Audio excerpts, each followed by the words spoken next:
The Carolina Hurricanes are struggling through a difficult road trip, but Jared Ellis of Locked On Carolina Hurricanes is here to discuss what's going wrong and what they can do to get back on track. We've got that and a lot more on today's Locked On NHL podcast. You're Locked On NHL, your daily podcast on the National Hockey League.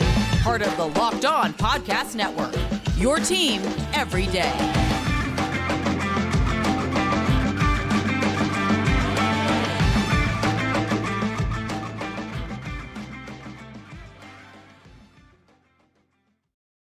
And welcome, everybody, to the Monday edition of the Locked On NHL podcast, part of the Locked On Podcast Network, your team every day. I want to thank everyone who makes Locked On NHL your first listen every day. Don't forget to subscribe on YouTube or wherever you get your podcasts so you can get new episodes as soon as they drop.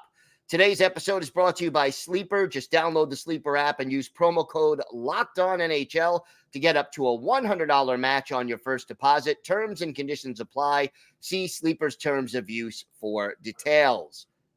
It is my pleasure to welcome back to the show the host of Locked On Carolina Hurricanes, Jared Ellis. And Jared, this West Coast start to the road trip hasn't been easy for the Canes. What has been their biggest problem during this difficult start to the road trip?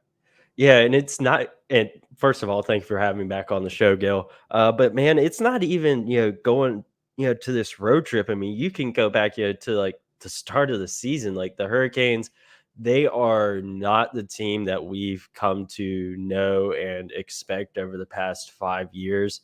And there's been a lot of blame put around. Obviously, folks are looking at the goaltending situation of Ronta and Kochekov. Obviously, Anderson is still out, and definitely with his blood clotting issue. And the goaltending hasn't been great, and there's definitely some chatter of do they need to go out and trade for a goalie? I'm personally getting to that point where I definitely think it's getting time. They need to at least start looking around. But even you take that aside, just the team out in front of the goalies has been doing nothing to help support those guys, and really dysfunctional, sloppy. I mean, the defense is looking like Swiss cheese out there. And, we've come to expect this team to be one of, if not the best defensive teams in the league.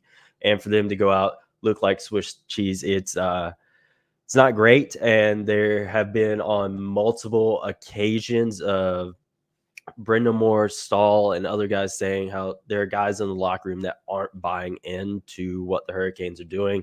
And I really think that needs to be addressed quickly, because we still got a lot of hockey left right now. The puck just dropped on the game against Vancouver when we're recording this. So it's early December. There's still a lot of time left to get things going. But the longer this goes on, the more concerned I'm getting, because we aren't really seeing a lot of improvement.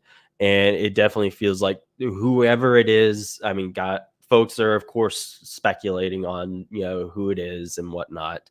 But I definitely think it's getting to the point where, like, if you can't get these guys on the same page, you just need to move on. I would much rather have a roster of like half AHL guys and everyone's on the same page. Everyone's going out there doing their job. And then, okay, they don't make the playoffs, because right now this team does not look like a playoff team. And then have what we have right now of a very dysfunctional team that can't put things together, and then miss the playoffs again, because again, they're not looking very playoff like right now. I mean, Rod Brind'Amour stresses defense. I mean, that is his MO. Yeah. How is he handling this situation? Because it's got to be driving him crazy. Oh, I know it has to be driving him crazy. I mean, you talk about defense, him being MO, he's a back-to-back Selke trophy winner. So he's obviously going to be pretty tight-lipped on this stuff, along with, everyone else, around the Hurricanes when it comes to this. So don't really know what he's doing and saying, behind closed doors. But you can definitely see some frustration starting to come out. Going back to the game against Edmonton where they completely crapped the bed, in the first period, it was over within the first minute. Okay. Right.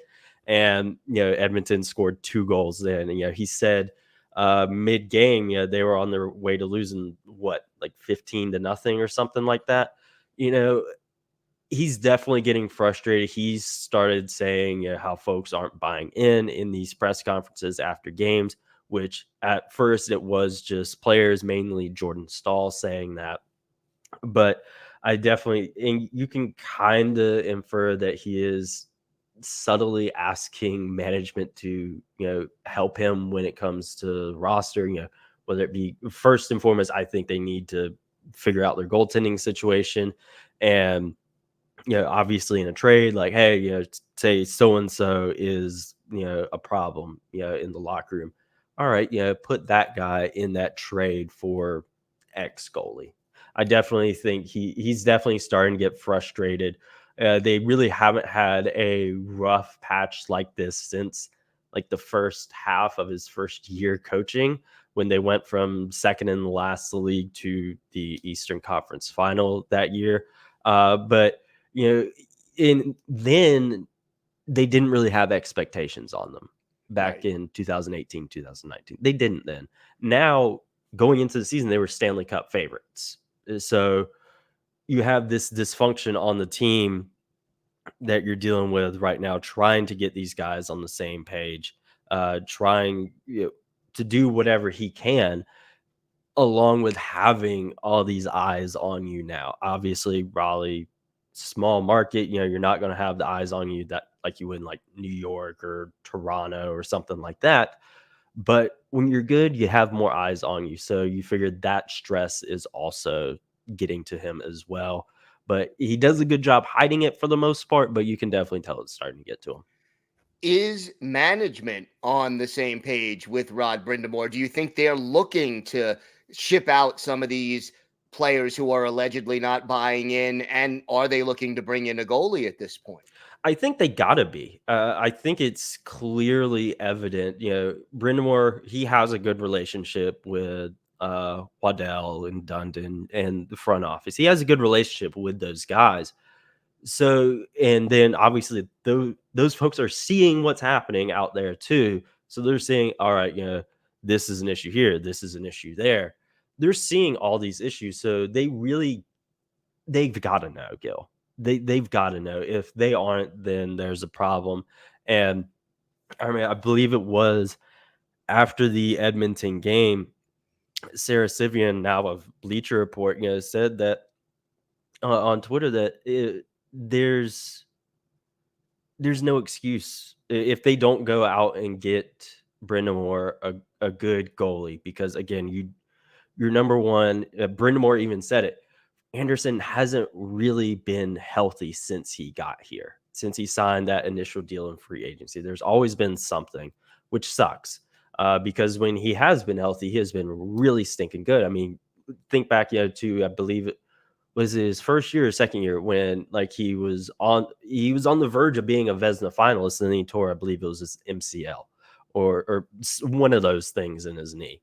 And he just hasn't been healthy, and I think they really need to go out and get him. But back to what I was saying about Sivian, she said that if they don't, there's no excuse. What are you doing? But yeah, they've got to fix this roster, because their big brain money ball moves that they're trying to do in the offseason, like bringing in Lemieux on a cheap deal, bringing D'Angelo back on a cheap deal, all these other like smaller moves. I mean, aside from like Orlov and Bunting, those were kind of the bigger ones.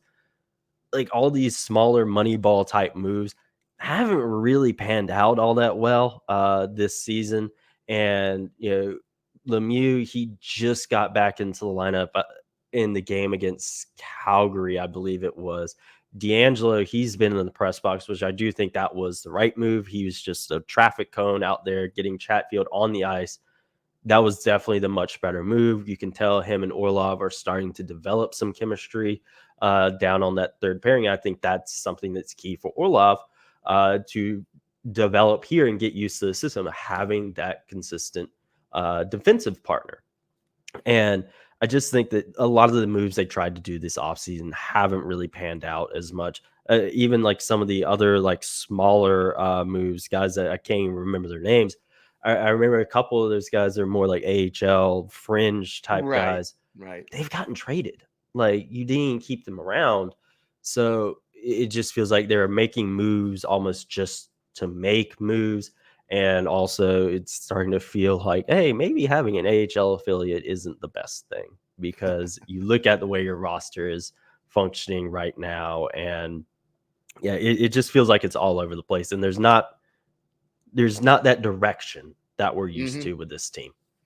Well, let's see if the Canes can turn it around. Jared, why don't you tell our viewers and our listeners where they could find the podcast and where they could find you on social media? Yeah, you can find the podcast at Locked On Hurricanes wherever you are listening to this podcast, whether it be on Apple Podcasts, Spotify, Stitcher, wherever, it's going to be there. Sirius XM as well. It's going to be on their app, and you can go find it over on YouTube at Locked On Hurricanes, where we will obviously be covering tonight's game against Vancouver, as well as the remainder of the road trip against Ottawa, Detroit. And it's not a road trip game, but they're back home on the 15th against Nashville in the second half of a back-to-back against that game against Detroit. Not intentional wearing the Tiger shirt. I just realized that as I say Detroit, but you can also find me at Jared Ellis _96. Hopefully, fingers crossed, things will turn around for the Hurricanes.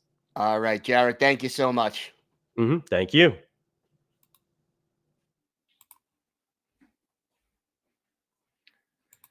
Today's episode is brought to you by eBay Motors. Passion, drive, and patience. What brings home the winning trophy is also what keeps your ride or die alive. eBay Motors has everything you need to maintain your vehicle and level it up to peak performance. From superchargers, roof racks, exhaust kits, LED headlights, and more. Whether you're into speed, power, or style, eBay Motors has got you covered. And with over 122 million parts for your number one ride or die, you'll always find exactly what you're looking for. And with eBay Guaranteed Fit, your part is guaranteed to fit your ride every time or your money back. Because with eBay Motors, you're burning rubber, not cash.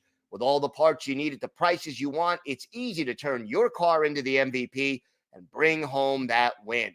Keep your ride or die alive at ebaymotors.com. Eligible items only. Exclusions apply. eBay Guaranteed Fit only available to U.S. customers.